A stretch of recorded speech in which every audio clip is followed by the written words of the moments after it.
हम अपने कार्यकर्ताओं से कहेंगे कि अपने मन में ये बात रखें और उस समय जो फैसला ले सकते हैं फैसला लीजिए।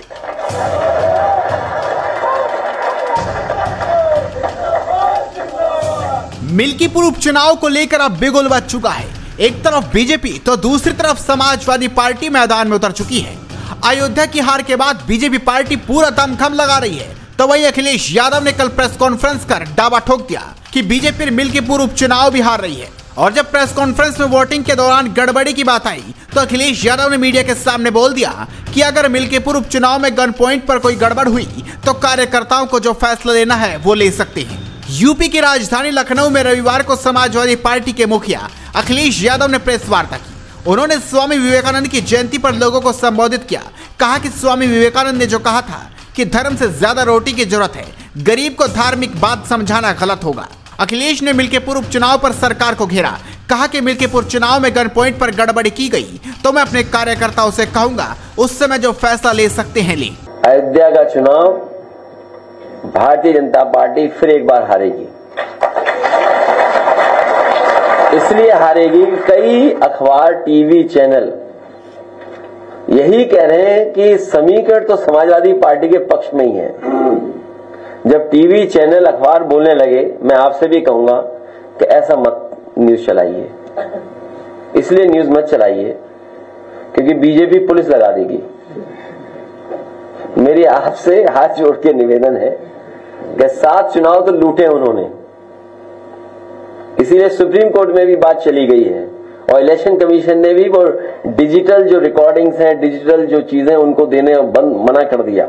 वो इसीलिए क्योंकि एक ही मशीन पर बार बार पुलिस के लोगों ने बटन दबाई थी। अगर आपको याद हो, इसी हॉल में मैंने कहा था कि अगर फॉरेंसिक जांच हो मशीनों की बटन की तो आपको जानकारी हो जाएगी कि एक ही व्यक्ति ने बटन दबाई होगी। और हमने आपने वो तस्वीरें भी देखी, वो वीडियो देखा जहां पुलिस का एक अधिकारी महिलाओं को रोक रहा था, लेकिन महिलाएं डरी नहीं थी। वो बहादुर महिलाएं वोट डालने के लिए लगातार उन पुलिस वालों से लड़ रही थी। आप बोले ना बोले, हालांकि बहुत सी जगह आप लोग नहीं बोलते हैं, कोई बात नहीं, लेकिन आप भी सच्चाई जानते हैं कि कितना दबाव था अधिकारियों पर। जो अधिकारी बेईमानी कर रहे थे वो अधिकारी कह रहे थे हम क्या करें, मजबूरी है।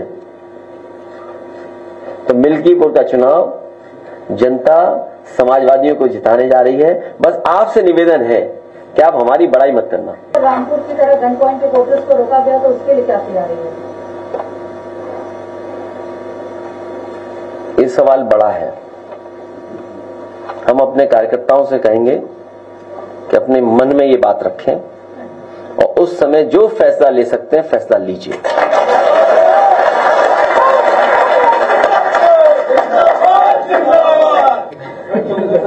पांच मंत्रियों को लगाई गई है ड्यूटी वहां पर। अभी 5 मंत्री, अगर आप विभाग देखोगे उन मंत्रियों का, वो सब लूटने वाले लोग हैं।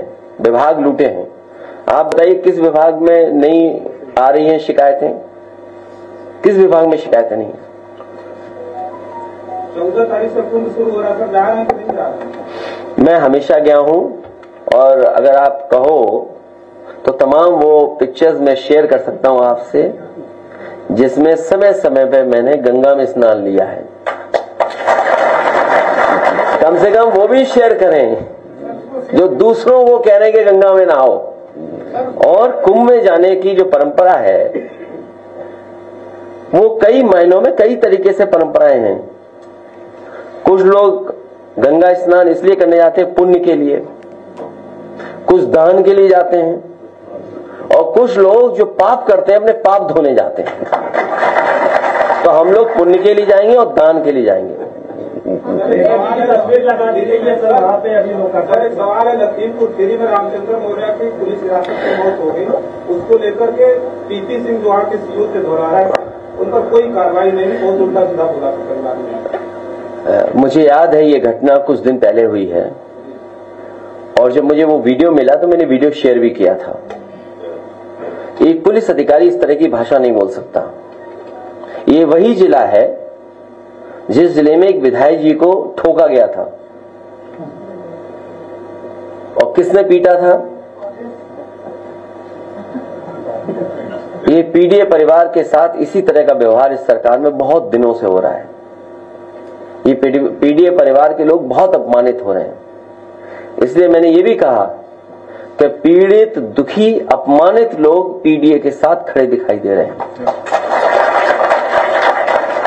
जो मौर्या के साथ घटना हुई है पुलिस की वजह से हुई है, और ऐसे अधिकारियों को अगर दंडित नहीं करती है सरकार, तो इसका मतलब सरकार जातिवादी है और सरकार जातिवादी को बढ़ावा दे रही है। क्योंकि इस तरह की भाषा इस्तेमाल करने के बाद भी अगर कोई कार्रवाई नहीं हो रही है, इसका मतलब है भारतीय जनता पार्टी, उनकी सरकार में बैठे हुए लोग जातिवाद को बढ़ावा दे रहे हैं। तो आप इस खबर पर अपनी राय दीजिए, इस खबर को शेयर कीजिए और जुड़े रहिए खबर पुस्तक के साथ।